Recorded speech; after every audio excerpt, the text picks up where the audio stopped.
नमस्कार मंडळी. तर आज आपण करणार आहोत गिट्सचे गुलाबजामुन. चला तर मग रेसिपीला सुरुवात करूया.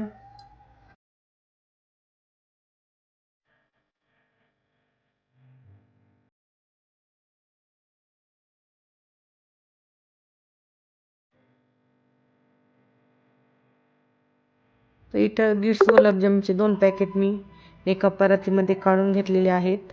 त्याला हाताने व्यवस्थित मिक्स करून घ्यायचे.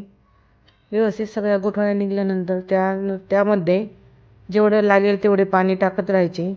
तुम्ही हे दुधामध्ये सुद्धा मिक्स करू शकता, पण मी पाण्यामध्ये मिक्स करते कारण की दुधामध्ये मिक्स केल्यावरती ते गुलाबजामुन खूप असे चिकट होतात. व्यवस्थित त्याचा गोळा बनवून घ्यायचा, व्यवस्थित मळून गोळा वगैरे व्यवस्थित बनवून घ्यायचा.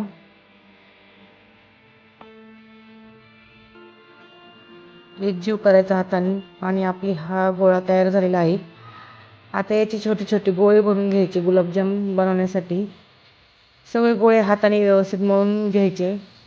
त्याच्यावरती जे कमीत कमी शिरा दिसतील असे याचा प्रयत्न करायचा आणि व्यवस्थित गोळे बनवून घ्यायचे. हे सगळे गोळे माझे आता बनवून झालेले आहेत. आता हे सगळे मी एका कढईमध्ये तेल टाकून तळून घेणार. मंद आचेवरती सगळे गुलाबजामुन आपल्याला तळून घ्यायचे आहेत. तेल तापल्यावरती त्याच्यामध्ये गुलाबजामचे गोळे टाकून द्यायचे आहेत आणि मंद आचेवर हळूवारपणे हलवत हलवत सर्व गुलाबजाम आपल्याला तळून घ्यायचे आहेत. व्यवस्थित एकसारखे खालीवर हलवून हलवून सगळीकडनं भाजले जाईल याची काळजी घ्यायची आणि सर्व गुलाबजाम तळून घ्यायचे आहेत.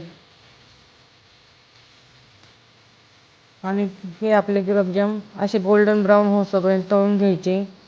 तळून झाले का ते एका ताटामध्ये काढून घ्यायचे. एक साईडला आता पातेल्यामध्ये पाक करून घेऊ आपण. हे आपले तळलेले सर्व गुलाबजाम आहेत. आता पातेल्यात आपण पाक बनवायला घेऊ.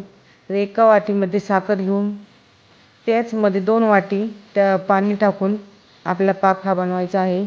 वाटीचं माप तेच राहणार, ज्या वाटीमध्ये आपण साखर घेतली त्याच वाटीमध्ये आपण 2 वाट्या पाणी घेणार आहोत आणि ते एका पातेल्यामध्ये ओतून पाक बनवायला ठेवणार आहोत. अशा प्रकारे आपण पाक बनवून घेऊ. पाक कोमट झाल्यावर त्याच्यामध्ये आपण हळूहळू सर्व तळलेले गुलाबजामुन सोडून देऊ आणि हे आपण 5 ते 6 तास भिजत ठेवायचं. कोमट पाकामध्ये गुलाबजाम टाकण्याचं कारण एकच, गुलाबजाम फुटत नाहीत. गरम पाकामध्ये जर आपण गुलाबजाम टाकले तर गुलाबजाम लवकर असे फुटतात आणि विरघळतात. त्याच्यामुळे मी हे सर्व गुलाबजाम कोमट पाकामध्ये टाकले आहेत. आता हे आपण रात्रभर मुरायला ठेवून देऊ. रात्रभर पाकामध्ये गुलाबजाम व्यवस्थित मुरले जातील, जेणेकरून ते आतपर्यंत पूर्ण भिजले जातील. आणि अशा प्रकारे आपले हे गुलाबजाम तयार आहेत. कसा वाटला व्हिडिओ? आवडला असेल तर नक्कीच लाईक करा, शेअर करा आणि सबस्क्राईब करा. धन्यवाद.